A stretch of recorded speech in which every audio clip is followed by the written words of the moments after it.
Hello, everyone, and welcome to In-House Counsel Insights, where we bring in-house attorneys from a variety of industries and companies to share their tips and experiences with you. Today, I have Auggie Campbell. He goes by Auggie. He's general counsel at Maverick Water Group. Hey, Auggie, how are you? Great, Chris. How are you? I'm doing well. So tell us, what does Maverick Water Group do? Well, the easiest answer is we provide non-potable water generally to developers in master plan communities. We also do it for other types of users, industrial. Basically, if you need water and you don't want to go to your major water provider like a city or a regional water supply group, then we can help you. Okay.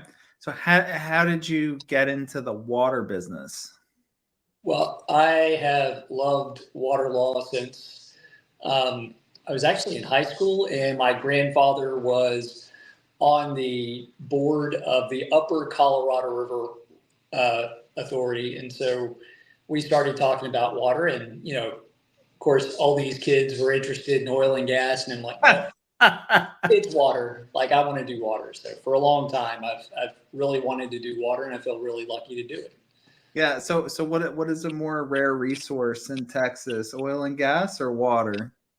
Well, I think water is pretty rare, but it's not priced the same, and price is everything. Yeah, let's talk about that. Okay. So why is water, well, I mean, let me ask you this. I don't want to put words in your mouth. So do you think water is essentially like free, like priced like it's free? Or very It's a cheap? lot less so than it used to be. I mean, if you look 30 years ago, I'll just put it this way. The utility that is increasing the price the fastest over the last 30 years is actually water. And, in that price inflation is unfortunately increasing even more. Oh, no.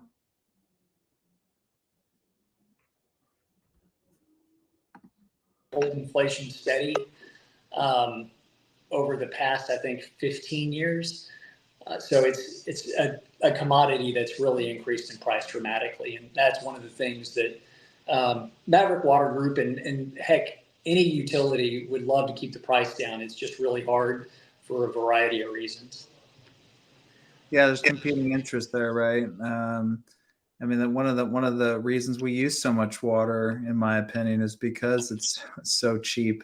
If it was more expensive, which no one would like, and I'm not going to be popular for saying that, but if it was more expensive, then people would treat it more like a precious resource. So where were you before Maverick Water Group? Well, I'll just kind of go back a bit. Yeah, go back a bit, because being a water guy and from high school and all that, I think you have a very specialized background, Auggie. Well, thanks. Yeah, so basically I graduated from law school, and I spent a wonderful year in Iraq with the U.S. Army, and then came back. And then shortly after I came back, I worked for a firm for a little bit, but I really wanted to practice water law. And so the best place to practice was actually at the city of Houston. If you're looking for water law, the city of Houston is just one of the most interesting places to practice on the planet. Okay. All right. And so that was a whole lot of fun. We basically leased all the water in Lake Conroe to the San Jacinto River Authority. That's what I did within like the first 6 months of getting there. I kind of ended by you just said Conroe, City of Houston. You worked on the lease to SJRA, right? Okay, so and that was at that time what you're saying. City of Houston owned 100% of the water. Well, no, we only owned we owned 2/3 of it. That's what I thought. Okay, I thought it was more like a third. Okay, if you own 2/3, so why were you leasing it to them? Well, the Lake Conroe is essentially a really expensive water insurance policy for the city of Houston. That's how it was built. And so really we'd taken water from Lake Conroe in the 1980s, and we took some back in 2011.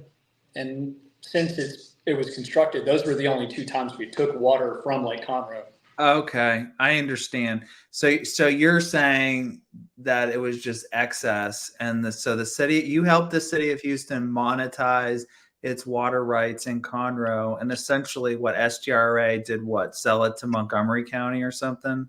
Yeah, actually, I don't know if they've concluded the lawsuit, but the Texas Supreme Court just ruled that actually the San Jacinto River Authority has a valid contract with the city of Conroe and a bunch of other entities up there who thought because there wasn't an explicit price in that contract, there wasn't really a contract. So if you're looking to fall asleep, you can go read through that opinion that was issued last week. No, it's interesting. It's super nuanced, and I got you off track because I'm super interested in this, just because water impacts us. I mean, look, I got interested in it when Harvey flooded me, right? So that was water impacting us. But go ahead. So you were at City of Houston. You helped with the lease, and then you were going to tell us some other things. Yeah, and so my last big project coming out of the city in 2015 was purification plant, which is a progressive design build project. And basically it's taking all the water in Lake Livingston that the city of Houston owns and moving it through the Loose Bayou project, which is an interbasin transfer from the Trinity River all the way to Lake Houston, which is at the bottom or closer to the bottom of the San Jacinto River from Lake Conroe, and then distributing that water out really to the west. And that water is really, most of it's pledged to a lot of the regional water authorities, which is North Harris County Regional Water Authority, West Harris County Regional Water Authority, and then North Fort Bend Water Authority. So you have all these, suburbs of Houston that are really the beneficiaries of this project. And I live in Northwest Harris County, so, it's big for me. But it's a big deal. And basically the water supply for the city of Houston is really secure until you reach about 2060. But the city of Houston has I was just going to ask that. Okay. I was literally, because it seems like you guys are thinking ahead, way ahead. Mm-hmm. Oh, it's crazy because the Loose Bayou project was originally reported on in the Houston Chronicle back in 1936. And we finished in 2016. So, wow. Okay. So you've got Conroe going into Lake Houston. Now you've got some of Livingston going into Lake Houston. And then Lake Houston, didn't you work on like a water treatment plant or something? Yeah, that's the Northeast Water Purification Plant is at Lake Houston. Okay. And then there's the reservoir that didn't happen, which is Allen's Creek Reservoir on the Brazos. And the Brazos River Authority is going to construct that project, and the city of Houston will have some opportunity to participate in it. But for a long time, the city of Houston and Brazos River Authority were trying to come up with some way to work together on it. And ultimately, the state passed legislation kicking the city of Houston out. And then the courts found that unconstitutional. So basically, the city kind of got back in and then did a good thing and came up with a good settlement with BRA, where BRA is just going to move it forward. And then the city can participate later. But it's, water. There's a quote that is attributed to Mark Twain. Mark Twain never said this, but everyone thinks he did. It's whiskey's for drinking, water's for fighting. And Texas really makes that a true statement. We fight a lot about water. It's really quiet. You don't necessarily see it on the front page, but I think that city of Conroe, San Jacinto River Authority litigation really proves just how contentious it can be. And it's not just contentious for the drinking water part. It's also really contentious on the flooding part, like you were mentioning. Right. And so, I went from the city of Houston, and then at the end of 2015, I went and I was the CEO of the West Houston Association. And so it was the part of town I lived in. It was, it kind of a bunch of what I'll call enlightened developers, engineers, and I guess business people, for lack of a better term. Yeah. And back in the 1970s, a study from Rice looked at that geography and said there are so many different cities, counties, everybody's trying to participate. There should be a community group that really tries to pull development together to make it better. So a guy named Jack Linville was the first executive director, and then there were a couple of others. And back in 2015, I started there, and we had a few floods. We had the Tax Day flood. We had, Hurricane Harvey, and that's when the West Houston Association had been working on a flood plan for the region, and it looked like we could just kind of expand that across really the region, and it would be very helpful. So we worked with companies, mainly engineers like BGE. I'll give them a big shout out because they were fantastic. Lee Leonard, the CEO, was really passionate and put in a lot of time, both him and his associates.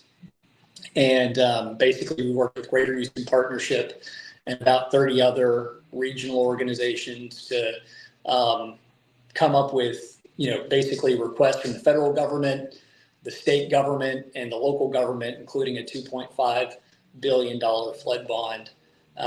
And basically, we've gotten about, I guess, $8 billion across the region for flooding, and that's a drop in the bucket. Unfortunately, we're going to need probably 70-80 billion dollars to fix flooding regionally. While we have a great handle on water supply in the Houston area, flooding is a lot harder.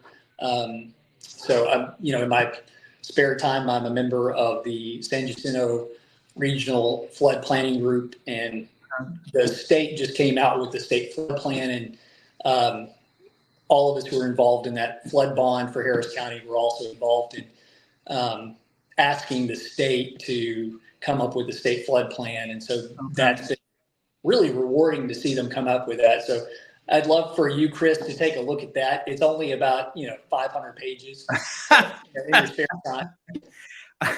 I would take a look at it. I am very interested in the issue, and I know water traditionally has been focused just on capacity, right? Reservoirs, creating reservoirs for water capacity, and less on flood mitigation. So it's important. I'm glad everyone's pivoting. Let me ask you this, because I'm curious. Houston floods. We know Houston floods.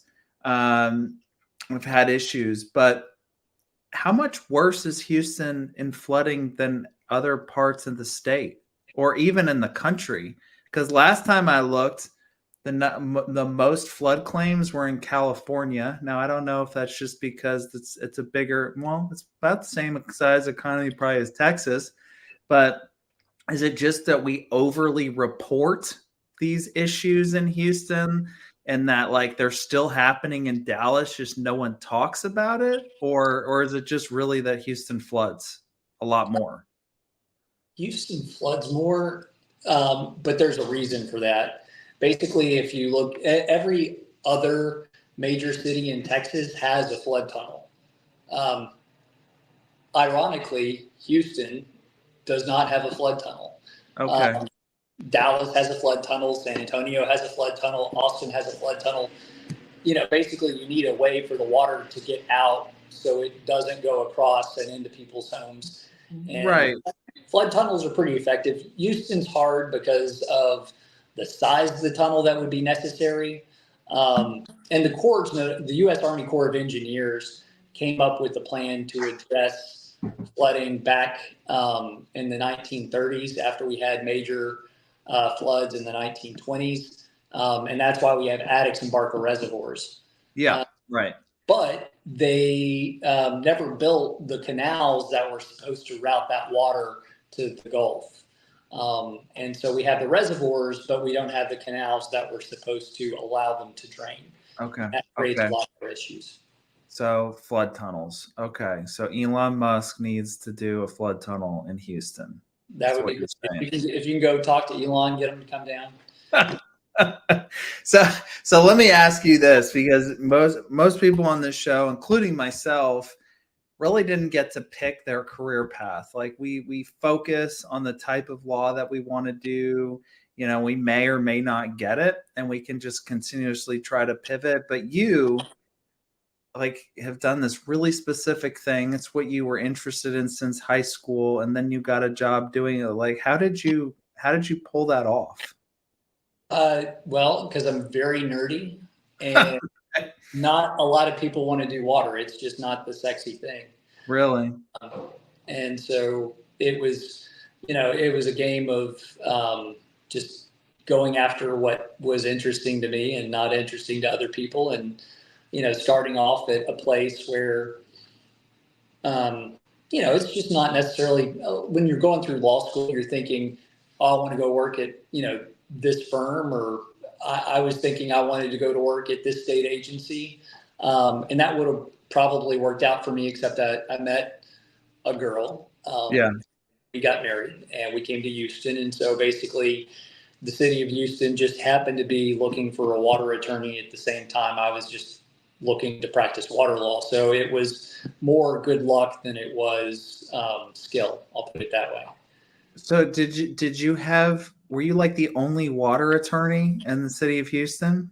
Yes. It started out like basically the guy who'd been the water attorney there had been there for 30 years. Okay. And he was retiring right as I was coming in. Okay. And how did you teach yourself everything, all these issues and these issues that you dealt with are not broad issue, like common broad issues, right? Not many people do constitutional law and fights between cities and extraterritorial jurisdiction and leases over water and all that stuff. So how did you learn all these things? Well, I had a lot of advantages because there were people inside the city who had like bits and pieces of knowledge that were fantastic. I also had amazing outside counsel, and I had amazing engineers, both inside the city and outside the city, who helped me understand a lot of the more technical pieces. And often it was just the challenge of being patient enough to like not try too hard or too fast. It's, kind of shut up, listen, let people help you, and then figure out what you need to do. And that's part of the secret of, I think, being in-house counsel is, often listening. And because really, our job is most often to kind of be here when something happens. One of the cool things about being an attorney most of the time is, your client's calling you and saying, hey, I need your help. I need you to save me. In-house counsel, typically you're in the chair, and I'm not saying I'm just waiting around, but there are aspects that require patience in a way where, when you're at, whenever your client's coming to you and needs help, I mean, it's just a different role. And that is, and it's something for outside counsel to think about too. Whenever we're calling outside counsel, it's not because we don't understand the issue. It's because the outside counsel knows something we don't, and we know it. So right. we're often, I mean, like for me, I had an attorney, Ed McCarthy, who I had read his law review articles in law school. Again, I'll go back to how cool I am. And he's a great writer, wrote a lot of articles on the subject that I had respected before I ever met him. And then when I got to work with him, it was intimidating, but it was also really interesting. And actually I still use Ed as my outside counsel here to this day. And, wow. Wow. Yep. Wow. From him publishing law review articles and branding himself that way. That's amazing.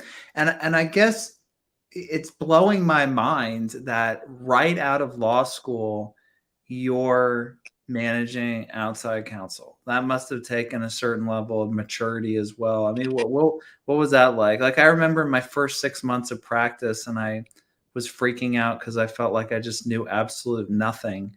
and you were just stepping into this managing outside counsel? Well, I will say that going into a foreign country and, Mm, basically having to manage a bunch of people who live there good to point. help, basically when I was in Iraq, I was Right. administering claims and doing agricultural and economic development programs. So I Okay. was relatively used to asking people who literally spoke a language I did not speak to, help me figure things out, and really basically just them tell me, hey, what's the best way to really get, and in Iraq, it was get people to stop shooting at us. And it worked, Yeah. us and a lot of other people, we kind of came in and, that's a completely different story, but often people stop shooting at you whenever they feel like you're listening to them. Um, and that's true both when you're talking about bullets and pleadings. Although litigators are a separate breed, so I don't want to speak too broadly. Yeah. Yeah. I think they still like it. I think it could still help if they feel like you're listening. So I'm going to ask you, and I think this is going to be my last question, but if you want to do water law, or if you want to do like be city attorney or something like that, if it's specialized, if it's government work, how do you go about doing that? Do you have suggestions on, the best way of grooming yourself to do something like that? I think try to publish if you're in law school and you're looking to do it. Write an article, um, go to conferences. Those are the easy things. I mean, a lot of getting jobs is just having people see you and feel like they know you somehow. So those are the things that I would suggest. It's kind of hard to get traction, but you got to start somewhere, and those are always good places to start. Right. Very interesting. Augie, you have a very interesting story to tell, and I appreciate you telling it with us. Well, Chris, you do too. It's been great to talk to you and get to know you. So I'm very appreciative to be on the show. Have a good day, Augie. Appreciate you.